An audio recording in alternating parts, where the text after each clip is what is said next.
Yes, good morning student. Hope you are good. So last up to the last हम जब number of nouns ये discussion कर रहे थे तो मैंने ये चीज़ आपको बताई थी कि दी नंबर ऑफ़ हमेशा ये दी नंबर ऑफ़ और अ नंबर ऑफ़ का डिस्कशन किया था। तो जो अ नंबर ऑफ़ होता है वो हमेशा प्लूरल में यूज होता है, ठीक है, प्लूरल में यूज होता है अ नंबर ऑफ़, और दी नंबर ऑफ़ हमेशा सिंगुलर में यूज होता है। अगर दी नंबर ऑफ़ है तो that will always be used in the singular. ये चीज़ याद रखनी है, ठीक है। अच्छा, अगर परसेंट यदि ऑफ लगा हुआ है परसेंट से पहले दी परसेंटेज रहे तो सिंगुलर वर्ब आएगा। ये भी चीज़ आपको याद रखनी है। ये इंपॉर्टेंट चीज़ है कि लॉट्स ऑफ पढ़ा होगा आपने, ज़्यादातर लॉट्स ऑफ रहता है। अगर लॉट्स ऑफ ना होके लॉट्स टू होना चाहिए, लॉट्स टू होता है, अगर लॉट्स टू होता है तो उस स्थिति में आपको क्या यूज़ करना है, सिंगुलर वर्ब यूज़ करनी है। Why you will use the singular verb, because the lot is ample quantity of anything, और उसके बाद इन्फिनेटिव टू आ रहा हो तो आपको याद रखना है आपको कौन सी वर्ब यूज़ करनी है, सिंगुलर वर्ब यूज़ करनी है। इसमें कोई मैथमेटिकल दैट डेरिवेशन नहीं है, आपको ये चीज़ों को याद रखना पड़ेगा। क्या याद रखना पड़ेगा, अगर लॉट आ रहा है, लॉट के बाद अगर ऑफ आ रहा है तो then that is okay plural. अगर लॉट्स ऑफ ना आके लॉट्स टू आ रहा है तो हमको क्या यूज़ करना है, सिंगुलर वर्ब यूज़ करनी है। Okay, now just let us see certain examples of this thing जो आपके लिए हेल्पफुल रहेंगे।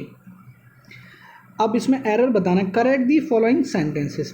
दी number of seat in the medical college have been doubled. Medical college में सीटों की संख्या को दुगना कर दिया है, दुगनी कर दी गई हैं।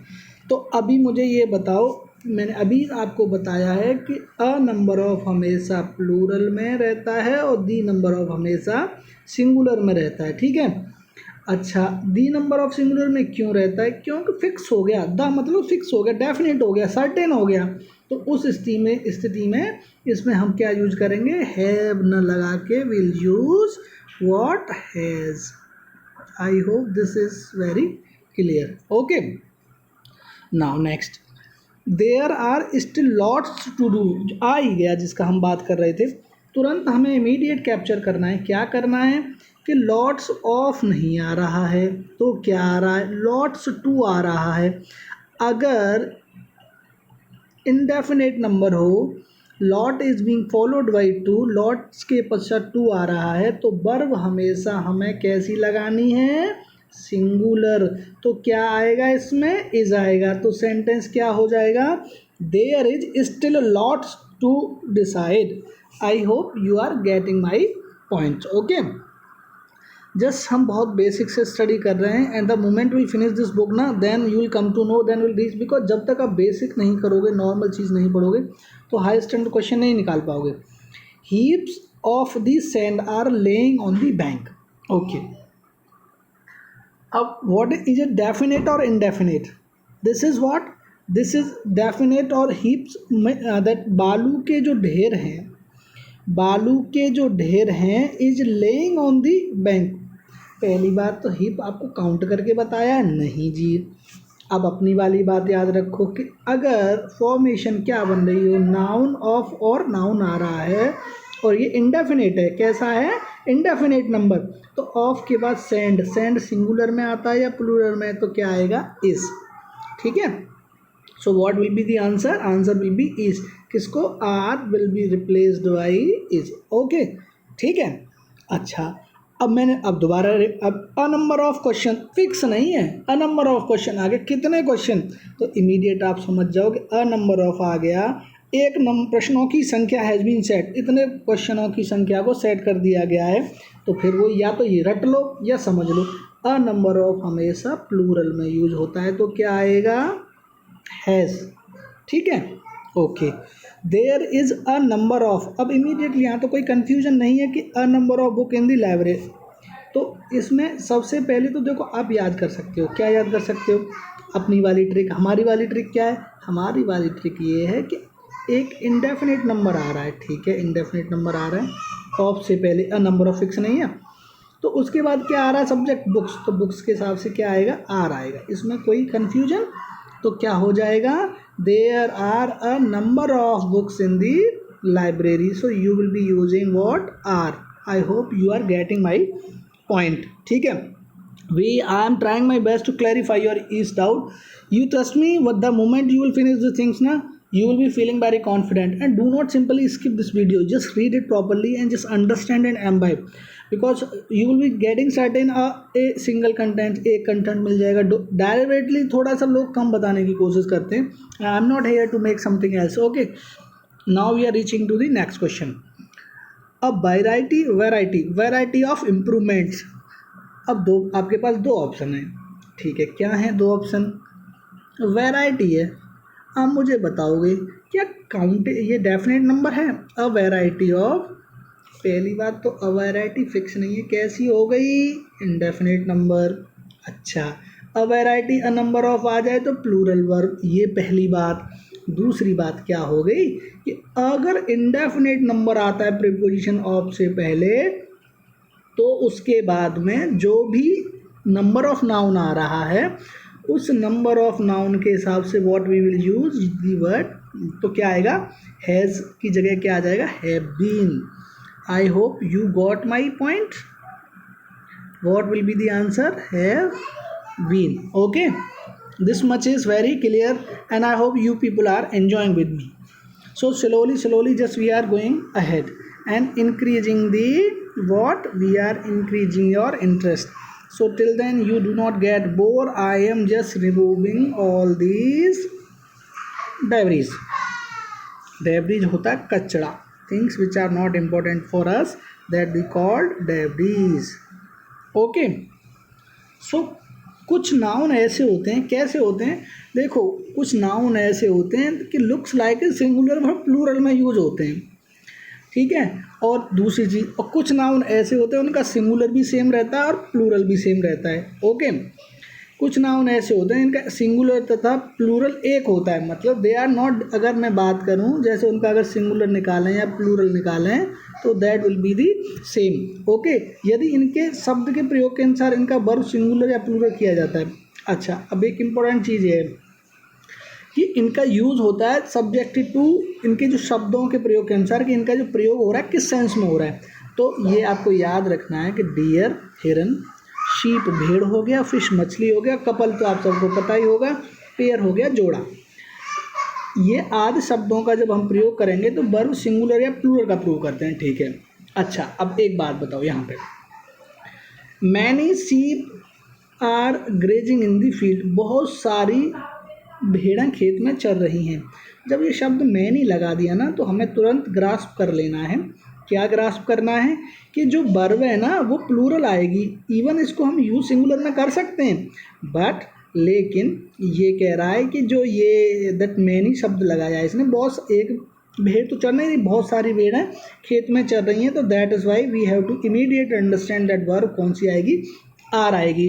रिपीटिंग द सेम थिंग, देख लेना. Deer, sheep, fish, couple, pair आदि को हम दोनों में यूज़ करते हैं, शब्दों के अनुसार हमें देखना होता है. अब सेम सेंटेंस को ऐसे लिख रहे हैं, the sheep is under the tree. अब दा लगा दिया तो आप इमीडिएट पहचान लो, विशिष्ट बात कर रहा है, आइडेंटिफाई बात कर रहा है. उसने अब ये कह रहा है कि एक ही पेड़ के नीचे है. He is telling the sheep, specify कर दिया उसने sheep. The sheep is under the, तो ही परिचित मतलब एक ही शीप की बात कर रहा है, तो उसने प्रीपोजिशन वर्ब क्या लगा दिया? इज़ लगा दिया. इसमें कोई भ्रम किसी को, इज़ लगा दिया. क्यों लगा दिया? एक भेड़ की बात कर रहे हैं. कैसे पता लगा एक? ये आर्टिकल दा की बहुत महिमा है. आर्टिकल दा लगा दिया, हमने इमीडिएट आइडेंटिफाई कर लिया कि that number of verb that sheep is what? Single. Okay, now the deer. अब देखो, अंडरस्टैंड, ट्रिक याद रखनी, ट्रिक ही बोल सकते हैं. दा लगा दिया, विशिष्ट की बात कर रहा है. The deer was sitting in the field, खेत में बैठा हुआ था हिरन. ये आपको जीरन पढ़ाएंगे, हुआ था कैसे सिटिंग आया तो ये हिंदी हो गई. खेत में बैठा हुआ था हिरन, हिरन खेत में बैठा हुआ था, तो दी लगा दिया, बाज आ गई. पर लेकिन अब कहीं ऐसा भी होगा कि इनको सिंगल या दैट इज उसमें प्लूरल या सिंगुलर में यूज़ कर सकते हैं. एक फ्रेंड क्वेश्चन पूछ रहा था मेरा मित्र बार बार, देन अब उसका ये आ गया, स्कोर्स को अगर हम कैसे डिनोट कर सकते हैं. ओके, अगर स्कोर अगर कोई हो जाए तो स्कोर 100, 1000, डजन, इसके पहले अगर कोई नंबर लगा हुआ है तो एस नहीं लगाते. कहने का मतलब ये है कि अगर मैं कहता हूँ 10,000 नहीं कहेंगे, अगर 1000 तो दैट इज़ ओके. अगर उसके पहले ऐसे मैं लिखता हूँ कि 10,000, तो ये एस यहाँ नहीं लगाना है। अगर ये नंबर पहले आ गया, कोई नंबर अगर पहले आ जाता है तो वहाँ पे हमको इस चीज़ को यूज नहीं करना है, ठीक है। ओके, अभी देखो ध्यान से, तो आई वॉट 5 डजन, करेक्ट आंसर क्या होगा, आई वॉट 5 डजन। गलत आंसर क्या होगा, आई वॉट 5 डजन्स दे देगा। क्यों दे देगा, कंफ्यूज करने के लिए, मतलब 5 लगा दिया, एक से ज़्यादा डजन होगी तो डजन इटसेल्फ को प्लूरल बना देगा। पर लेकिन आप एक कॉमन सेंस लगाएं तो dozen itself already plural, dozen का मतलब 12, एक दर्जन में 12 रहते हैं, तो ये पहले से ही खुद प्लूरल है, बहुवचन है, तो इसको और कहाँ बनाओगे, खींच के ले जाओगे। सो अगर किसी स्कोर होते हैं 100, 200, 1000, डिकेड्स एंड ऑल, ये होते हैं स्कोर। अगर इससे पहले कोई नंबर लगा हुआ है, जैसे यहाँ 5 लगा हुआ है, तो इसके बाद आने वाला दैट स्कोर जो वो है उसमें क्या नहीं लगाते हैं, उसको प्लूरल नहीं बनाते, एस नहीं लगाते हैं। जैसे माई मदर गेव मी 600 रुपीज़। अच्छा, अब आप क्या नहीं करोगे, आप ऐसा नहीं करोगे, my mother gave me 600s, will not speak like this will be the wrong. 600s नहीं करोगे। Are you getting my point, you will not write like that 600s नहीं करोगे, ये ध्यान रखना है। क्यों नहीं करेंगे, अगर किसी से पहले, इसको कॉर्डी बोलते हैं एक्चुअली उसको, उससे पहले कोई नंबर आ जाता है, संख्या आ जाती है, तो उससे जो फॉलोड बाय नेक्स्ट जो दैट इसको रहता है, उसको हम प्लूरल या उसमें एस नहीं लगाते हैं। Okay, I think you are getting my point. ऐसे नेक्स्ट क्वेश्चन की तरफ we are just proceeding for the next question is what. अच्छा, अब यहाँ पे ये चीज़ आपको ध्यान रखनी है कि थाउजेंड्स ऑफ रुपीज़, अब यहाँ पे immediate you have to grasp पर कि यहाँ पे कहीं कोई नंबर लगा हुआ है, नहीं लगा हुआ, ये रुपीज़, ये प्लूरल तो आएगा ही, इसमें कुछ कंफ्यूजन नहीं करना, ये this will be the always the plural. अब यहाँ पे मुझे बताओ, 1000 से पहले कुछ लगा हुआ है, नहीं लगा हुआ। जब कोई नंबर या कोई संख्या उस पर्टिकुलर स्कोर से पहले नहीं लगी हुई तो हम क्या करते हैं, उसमें एस लगा देते हैं। So thousands of rupees were spend, हज़ारों रुपए खर्च किए गए थे, या हज़ारों रुपए खर्च हो गए, कर दिए, या हज़ारों रुपए खर्च कर दिए, ठीक है। तो ये it is very easy to understand कि यहाँ कोई नहीं, कुछ नहीं लगा हुआ था। अब ये बात समझ में आ गई यहाँ तक, क्लियर, ओके। अच्छा, अब नेक्स्ट क्वेश्चन, डजन्स। अब डजन्स, अब एक इसमें ये क्वेश्चन आ रहा है कि dozens of book were distributed. अब इसमें डजन, अब यहाँ पे इसमें I think this is clerical mistake, यहाँ डजन्स होना चाहिए, dozens of book were distributed, okay. अच्छा, नेक्स्ट, इसको मैं देखूंगा, this is I am not actually मैं इससे सेटिस्फाइड नहीं हूँ, इसमें ये दे रखा है बुक में, but I will go through once before this one, okay. Till then just let me come back, I am coming back to you soon.